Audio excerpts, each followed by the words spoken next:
Tourner la page après une rupture amoureuse n'est pas souvent aisé.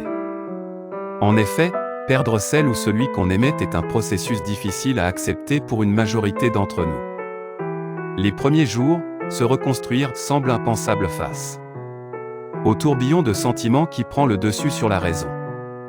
Pour autant, faire le deuil d'une histoire d'amour n'est pas impossible. C'est même une étape cruciale pour pouvoir aller de l'avant. À cet effet, voici 6 conseils à suivre pour vous libérer du chagrin d'une rupture. Si le deuil est souvent évoqué lorsqu'on mentionne la fin d'une relation amoureuse, c'est parce que ces deux processus sont similaires sur de nombreux points. En effet, la perte de l'autre peut engendrer des émotions difficiles à contrôler. En particulier lorsque le départ de l'être aimé est inattendu ou que la rupture fait suite à un acte d'infidélité. Malgré tout, la fin d'une histoire d'amour n'est pas une condamnation à vivre dans le chagrin perpétuel. En sachant suivre les bonnes étapes, il est tout à fait possible de retrouver son bien-être et sa sérénité. En voici 6 qui vous aideront à tourner la page. 1 point: accepter son chagrin et ses émotions. Mettre un terme à une relation amoureuse ou subir une rupture non voulue est une étape inéluctable au cours de notre existence. Lorsque cela se produit, il est tout à fait normal et compréhensible d'être confronté à une grande tristesse. Mais pour espérer s'en sortir et aller mieux, il est d'abord primordial d'accepter son chagrin. En effet, le refus de la douleur et le déni ne font que retarder la cicatrisation de cette plaie amoureuse. Assumer ses émotions et les subir en pleine conscience est donc nécessaire pour avancer. 2 points: comprendre ce qui a causé la rupture.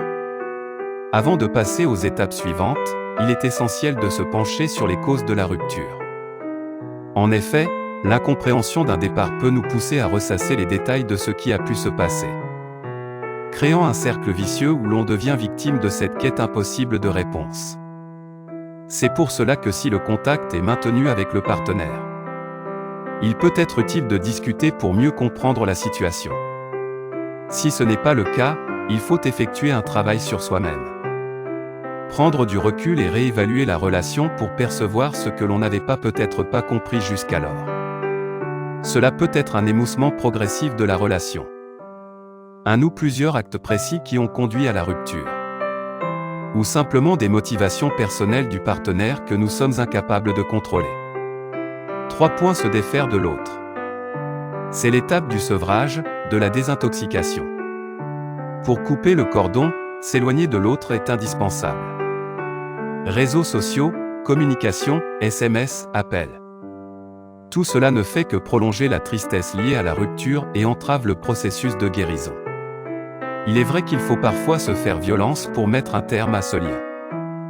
Mais cela reste aussi le meilleur moyen de réaliser que la relation est terminée. Si l'envie de reprendre contact est trop forte, noter ses pensées sur un carnet peut s'avérer salutaire. Cela permettra de se libérer du flot d'émotions qui vous envahit tout en évitant la rechute tant redoutée.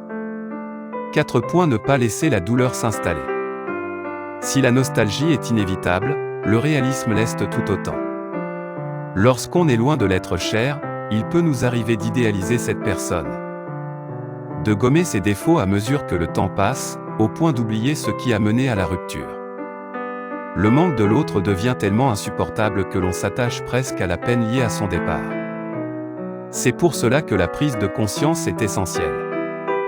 Et que la tristesse ne doit surtout pas être glorifiée et acceptée comme un sentiment indéfectible. De ce fait, il est important d'aspirer à mieux. De vivre pour soi et de transformer les sentiments en souvenirs en laissant de côté, pour un certain temps, les musiques que l'on écoutait ensemble, les endroits marquants de la rencontre, la relecture des messages ou encore les photos qui traînent à la maison ou sur le téléphone. 5 points: prendre soin de soi. C'est la condition sine qua non pour se reconstruire. Il ne faut pas avoir peur de la solitude ou essayer à tout prix de trouver un « remplaçant ». Le plus important lorsque vous atteignez cette étape est de faire de votre bien-être une priorité. Ce n'est que lorsque vous serez en accord avec vous-même que vous serez capable de vous ouvrir aux autres. 6 points: réaliser que toute chose a une fin. Cette étape est intrinsèquement liée au temps puisqu'à terme, c'est un facteur clé pour guérir vos blessures. N'ayez pas honte d'accepter votre chagrin pendant qu'il persiste, car il n'y a aucun délai prédéfini. Un mois ou un an, chaque personne avance à son propre rythme pour surmonter ce deuil relationnel. Si vous sentez que cette étape s'avère plus difficile, ou que votre rupture comprend des conflits profonds que vous ne parvenez pas à résoudre, l'accompagnement thérapeutique pourra être envisagé pour vous aider à aller de l'avant.